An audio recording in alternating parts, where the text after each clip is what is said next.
It's Radio Free 501c, the podcast of Road Tulips Consulting. We're here with Season 7. So glad you're joining us. I'm your host, Cecilia Supp, CAE ACNP, and I'm so glad you're here for this exciting year of so many great topics, so don't forget to subscribe.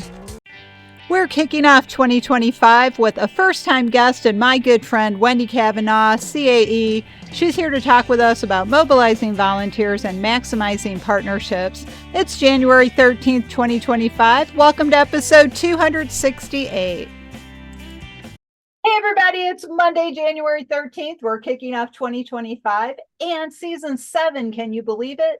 With our first guest of the year, who's also a first-time guest and a friend of mine, Wendy Kavanagh. So Wendy's going to be talking with us about maximizing partnerships and mobilizing volunteers. But before we jump into that wonderful topic and get to know a little bit more about Wendy, I want to say good morning, good afternoon, or good evening to our global audience, wherever you may be. Thanks for joining us for the first episode of the year. And also, please take a moment, if you haven't already, and subscribe or follow us on your favorite podcast service, so you don't miss a thing this year. It's going to be awesome. So, Wendy, your first time guest, welcome. I'm really looking forward to hearing your insights and advice and knowledge on maximizing partnerships and mobilizing volunteers. But it's your first time here. Could you say hello to our audience and tell them a little about yourself? Hello, audience. As Cecilia said, I'm Wendy Kavanagh. I'm currently the president of the Georgia Society of Association Executives, a position I've held for 20 years. I'll be transitioning to a new CEO role starting in March. But today we're going to talk about all the great things that GSAE has accomplished, thanks to both our partners and our volunteers. Yes, and that's great. And congratulations on the new opportunity, new chapter in life, as a lot of us like to say. And I know you'll talk more about that in the future. But like you said, you're giving credit to your awesome partners, your wonderful volunteers, all those people who really make an organization work. So when you're looking at how you mobilize volunteers, you maximize these partnerships and bring this to your members and create this wonderful community for them, what are some of the first steps somebody should know in order to make those things happen? Wow. So I'd love to start with our volunteers first, because I think that particularly when you talk about the smaller organizations, that we all want to look bigger and more effective, most effective, that you're really pulling in and matching the volunteer with their passion so that you get the most out of them. They're enthusiastic about the job in front of them. And our volunteers truly do the work of the association. We absolutely ask our board to be very strategic and to dream big dreams. But we've got to have that army of volunteers that are ready to implement it alongside staff. So when I think of mobilizing our volunteers, we look at what's on the strategic plan. What's the great big idea that we've got in front of us that will change the lives of association professionals in Georgia? And we take that big idea and then look around at the volunteers and say, these are the things that need to get done. This is the survey data we're going to need. These are the processes that we need in place for this to be a sustaining program. I think back to all the things that had to take place within our volunteer structure for the Leadership Academy. And we're actually launching the 2025 Leadership Academy next month. And this is a program that's been around since 2008, but it only got off the ground because we had CEOs as well as emerging professionals that came together for a common purpose of what do our emerging professionals need to know to be successful and take the next steps in their career paths. And just, again, data gathering, inspiring people to give us long hours and make something happen. Yeah, that's kind of where we start. We start with the plan and then figure out who's got the expertise, the time, the energy, the passion to move a project forward. And then how do you integrate your relationships with your partners into a program like the Leadership Academy? if they are integrated into that, or maybe there's another program you could talk about. We do have a couple of other programs. Our Association Executive MBA Light program is an absolute great example of a partnership. GSAE, again, big dreams. We know that we needed a next step after someone's gotten their CAE or gone through our Leadership Academy, but we didn't necessarily have the capacity to go it alone. And so by partnering with the association in North Carolina, Rich, who's a genius, he found Goalmakers, and Goalmakers had this program that was an MBA based program, ready to go, ready to be piloted. Rich and AE and C did the pilot, gathered all their information, took it to Goalmakers as their partner, said, these are the changes we need to see to make it work for an association executive, brought it to us, and now we're expanding nationwide because a partner was willing in Goalmakers to listen to the feedback and make some tweaks to what was essentially an out of the box program, and really fashion something that our mid-level and more experienced managers in association management could use immediately. And it covers several topics that for us, we don't have necessarily the interest in a small group to sustain it, but by spreading it out and going across the SAEs, we have the mass that we need to make it really effective. So you're taking your Leadership Academy and taking it all across the country to all the other SAEs? No, our Leadership Academy, so that's where it gets fun. Our Leadership Academy, the program that is an in-person cohort, and it's up to 16 professionals. And that's again where those mobilizing those volunteers, this is all taught by our volunteer leaders. We have a curriculum basis, but they have to dig in and make it their own and bring their own case studies and their own professional experience to the table. So that's our in-person, and that will go for almost 7 months. The AE-NBA Light program is all virtual with some standing cohort based across the country, but that's mostly self-study. So more than 15 hours of the work that goes into that is all self-study, and then you have 5 standing kind of office hours, I think we talked about earlier. Yeah. But yes, 2 different programs and 2 different audiences. We really, with the AEMBA program, we're looking for somebody who's gotten their CAE, somebody who's ready for another certificate program or a deeper dive into kind of the business processes of running an association that sometimes you can miss when you come up through other programming, and really dives deeply into financials, for example.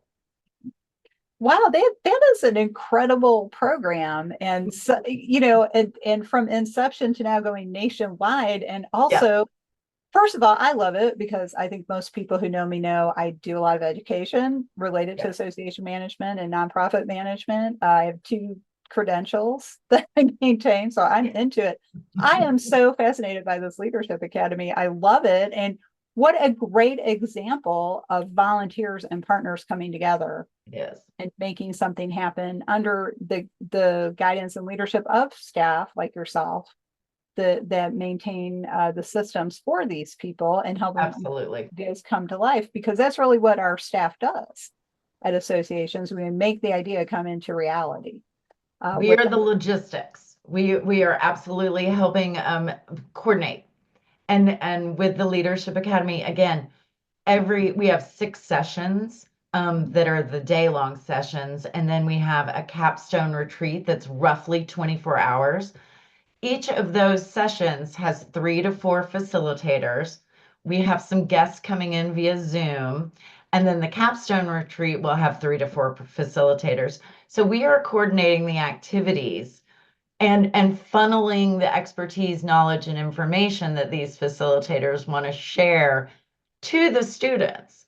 So yes, we are the implementers of the dream. I love that.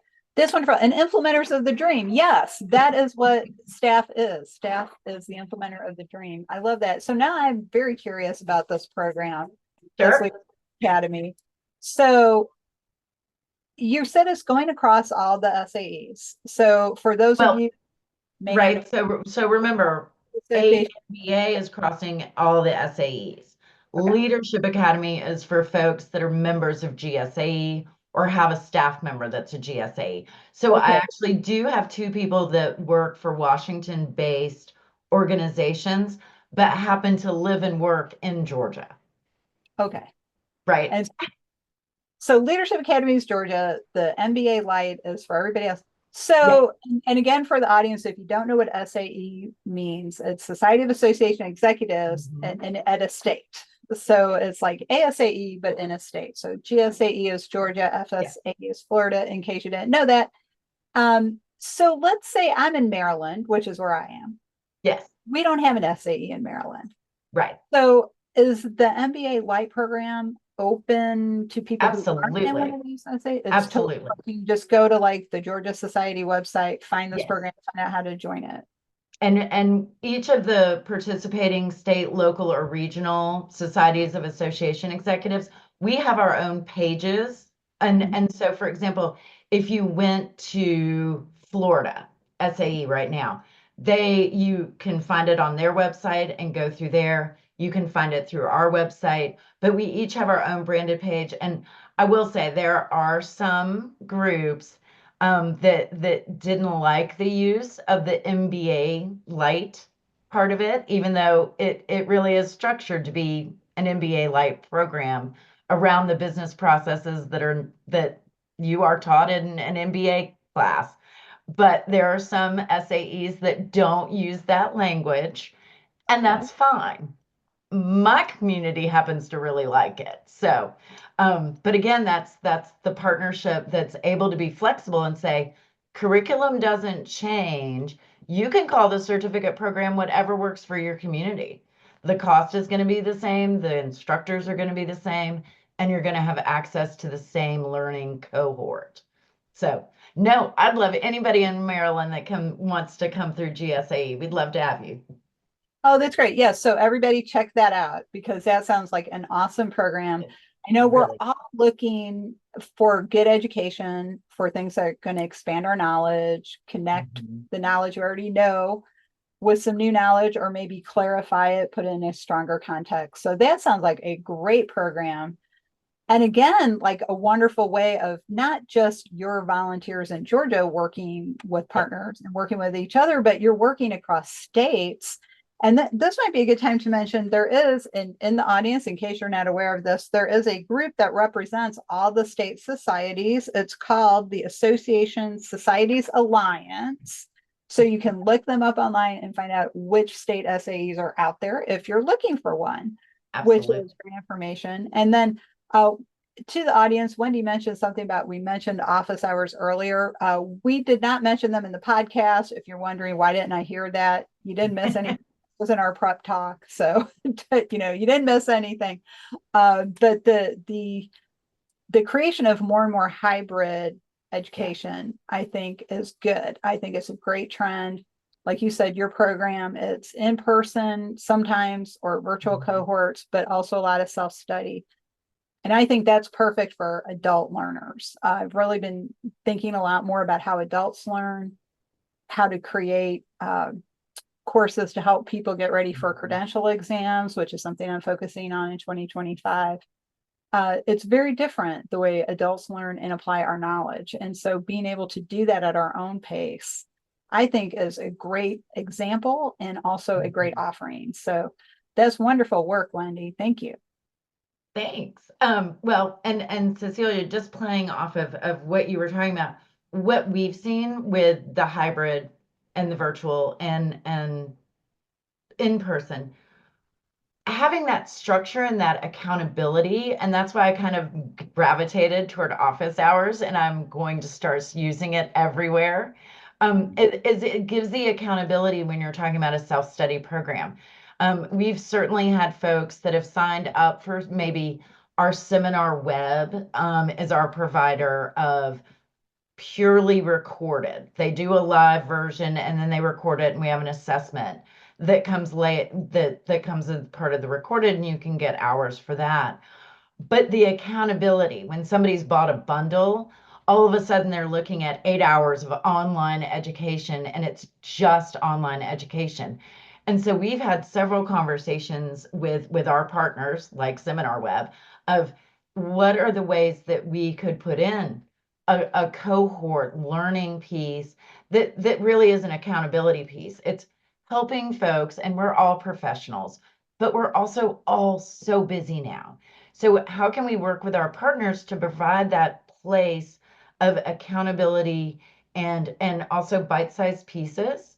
Because who doesn't love a deal? You buy 6 hours for 4 hours of pricing.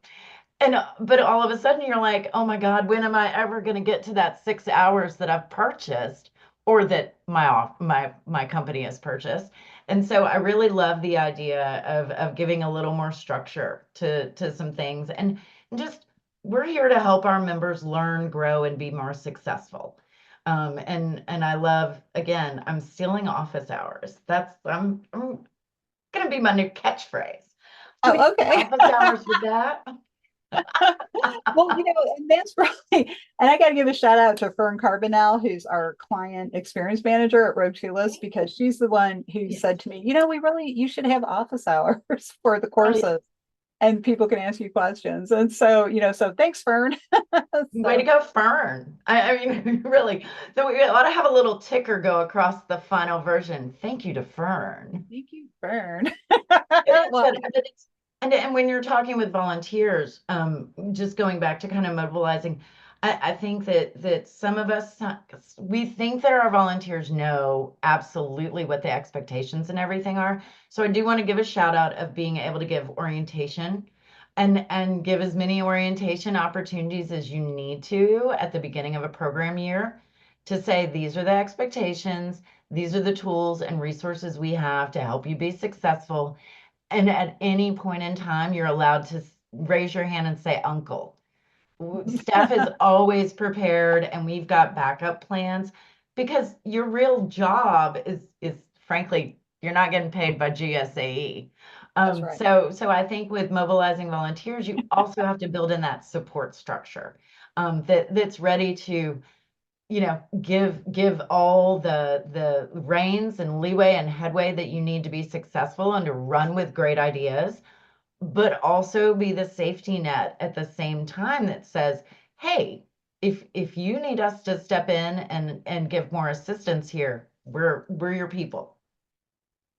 I love that use the term cry uncle for volunteers because I think we really do have to balance that. And I used to be a volunteer leadership director. I worked with chapters, I worked with committee chairs, other people, did a lot of micro volunteering with members over the years. And it's like you really can't overload them. And we can't just keep going back to the same person and saying, can you do this? Can you do this? Because it isn't their real job. And when you Mhm. turn volunteering into a second unpaid job, that's when you really start injecting a lot of unhappiness into a culture and Mhm. a community. And so I was always very sensitive to that. And I would ask people, are you sure you can do this? You don't want to Right. take on too much? And again, like with you, I always had a plan B because Yeah. what if something happened and that person couldn't do it? Or you Mhm. knew that your committee chair might be really excited about this person stepping up, but you knew that person was not going to follow through. So you always had that plan B so your committee chair could get done what needed to get done. Yeah, So that is such an important lesson too. And I love that you brought up orientation because I don't think we do it enough we don't. with volunteers. And I don't think we do it with any frequency where it's actually going to be helpful over time. Now, of course, you can lead a horse to water, but you can't make it drink. Mhm. But if the information's there for them to access, that's really going to make their jobs Right. easier. It's going to make it more enjoyable. And just some of Absolutely. those basics we talk about, like job descriptions. You Hmm. mentioned listening to expectations. How many hours a month are you What's your looking for? challenge? Yes. What problem are you trying to solve if you're a work group or a task force? One of the things that and we were talking offline about some lessons learned over the course of our long and illustrious careers that you and I have had. I'm being so facetious right now for those of you who cannot see my face. But one of the most when I've been regretful about myself as a leader, inevitably I can take it back to I didn't invest the time in this leader or in this volunteer that I really should have. And so I did a disservice to both myself, the organization, but also to them.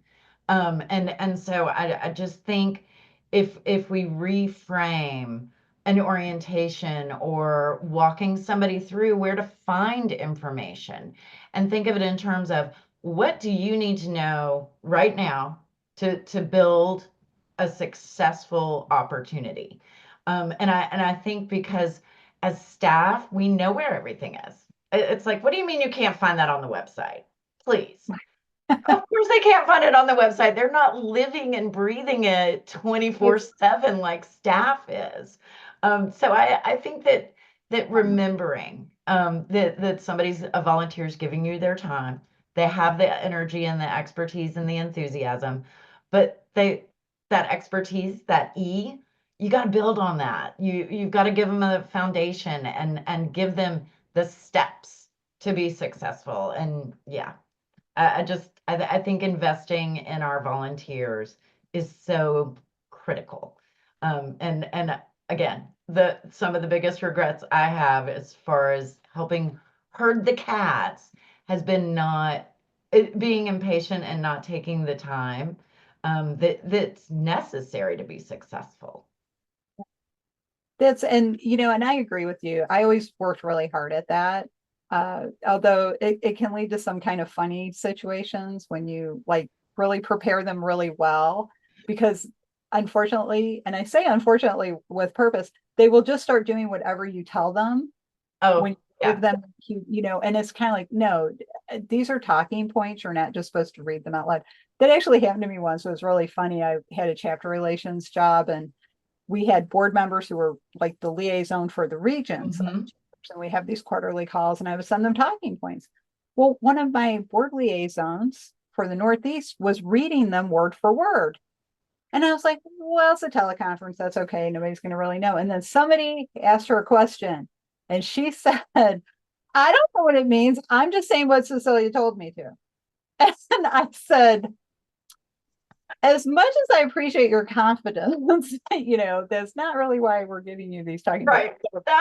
That kind of defeats the point of me giving you talking points. Exactly. So I was kind of like, let me answer the question. We'll move on. But yeah, but it's great. But that actually made me feel really good, because I was like, wow, I am giving them what they need, and they have so much confidence and trust in it. That made me feel really good. But it's a warning to make sure that you're not getting to that point where they're really not saying anything to you. They're just like Mhm. doing what they're told, as opposed to like having that interaction. So that's a cautionary tale about Sure. that. I actually mentioned that in my book that just came out in November, Yeah. about association chapter systems. I talk about that. It's like, build that trust, but don't abuse that trust, because you. Well, and also part of the judgment that you've developed over the years and that we're trying to instill through Leadership Academy or the AE MBA is the judgment to know the difference in the task in front of you. Is your task to implement the dream? Is your task to help us hand out name badges and make people feel warm and welcome and connected? And so again, recognizing the different roles that volunteers can play and honoring where they want to be in the organization. I think there are some folks that absolutely expect GSAE in particular to nurture their ambition. And maybe they're not somebody who plans events or education, but they want to serve on the professional development committee to develop that muscle, that adult education muscle. And we give them kind of a safe space to play in that space and develop some of those skills. But for somebody else, They just want to come and welcome people and table host and do an icebreaker and get everybody's cards and then send everybody an email connecting them afterwards. And so again, being able to ascertain, what is this member looking for, this volunteer looking for? Where does their skill set lie? What do they want to grow? What do they want to just do? And it takes both kinds.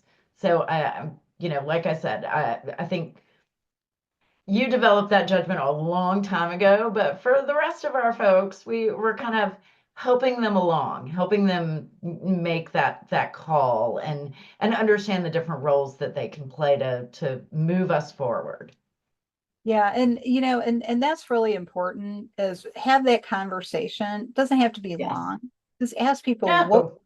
like what you just outlined. What would you like to do and Hmm. what are you trying to get out of this experience? Yeah. That's so helpful. That's where like I like to joke around. I invented micro volunteering in the 90s, but didn't realize it because I would just say Uh-huh.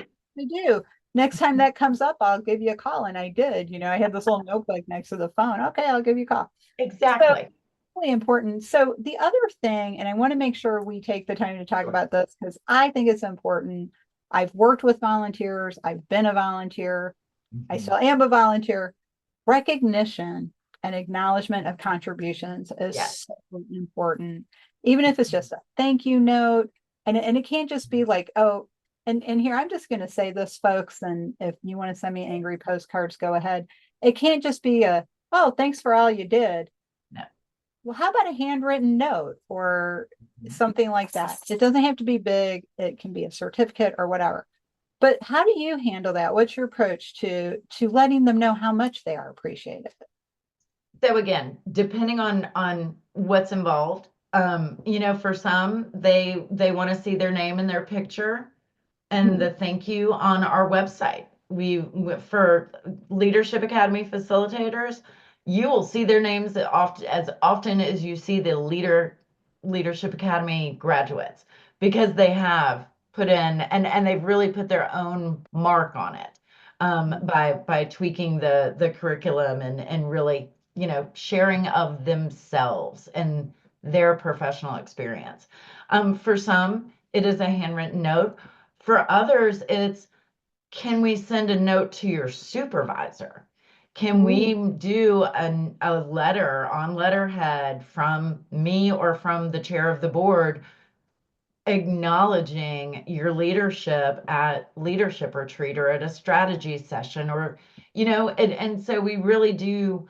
There is some blanket stuff obviously, and we actually have 2 awards that go to volunteers, and we only have 7 that we give out, and 2 are literally a shared interest group committee task force chair specifically, and the other is the chair's award, which again goes to a volunteer who's gone above and beyond. So GSA, just with our awards alone, we are really saying we value this recognition, but we also try to give recognition in a way that kind of hits that volunteers buttons. Do you really need us to help raise your visibility in the community? I know we talked offline, and again, nobody send us nasty grams, but we're looking for a different word for thought leadership because we think it's a little tired. And so that's going to be part of our first quarter assignments. This is your homework. Find a different way to say it.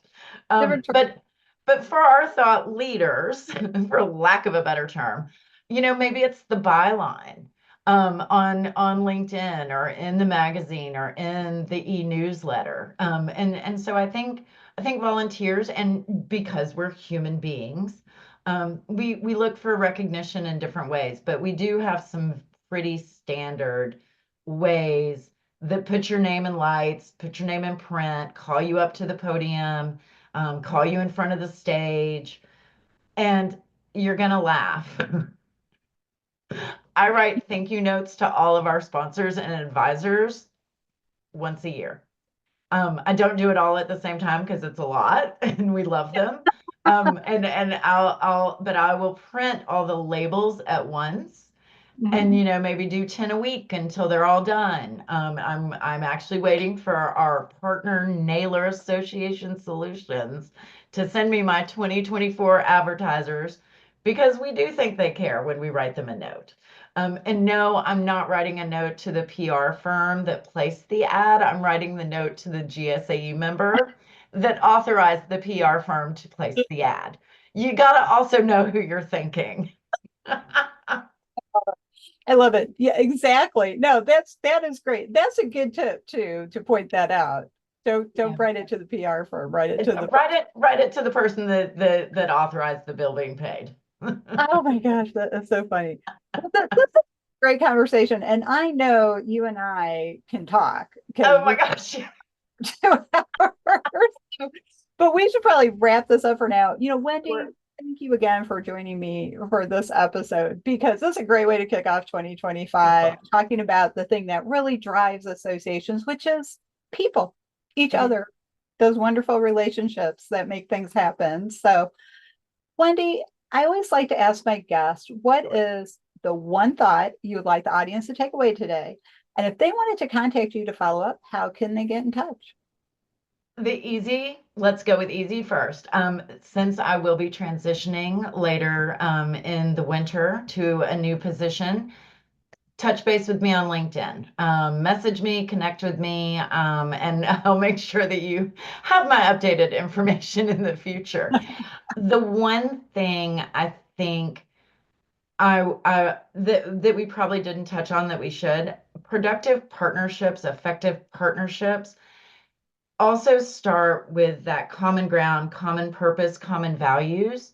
We didn't go through how you evaluate whether a partnership is right for your organization. And I would just encourage organizations out there and CEOs and staff members, if you don't have a good idea where you're going, you're not going to create the partnerships that help you get there. And so I would encourage you, if you don't have a process of evaluation, go ahead and find one of those. Your local, state, local, or regional SAE would love to help you. I'm sure Cecilia can also find you some, but again, creating that evaluative piece is so key to helping ensure that you're going to be successful in any partnership or collaboration. Well, you're right. We should talk about that. Next time. You got to have a reason to come back, right? So talk about that next time you come back. No, that's a great summary, though. And thank you again for joining me. Kickoff 2025. It's always so fun to talk with you and share ideas. And you've just done such a phenomenal job at Georgia Society that people can look to and say, hey, there's a great idea that Wendy came up with. So that too. Thanks again for having me.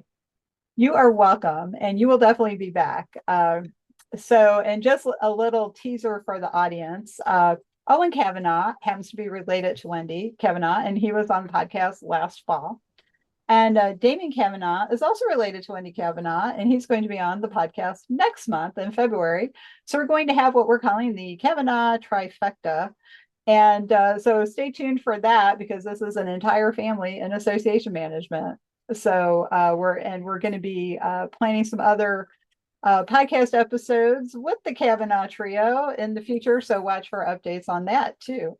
So we don't often see this many people in one family doing association management, and I think it's awesome. So especially if it's the Kavanaghs. So thank you. I want to thank Wendy Kavanagh, who is currently the president of the Georgia Society of Association Executives, for joining me for this really fun conversation today. I really had a good time.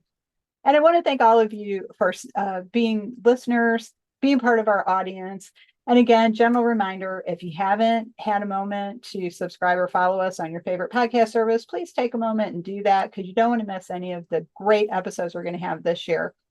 If you'd like to learn more about Road Tulips Consulting and how we can help your organization bloom outside the box, check out our website, roadtulips.com. If you're looking for some of that fabulous education that we've been talking about on this episode, check out our education page. And of course, you can learn more about us by checking out our services page and see if we can work together. Give me a call. We'll have a conversation. If I'm not the right person, I'll send you the right way.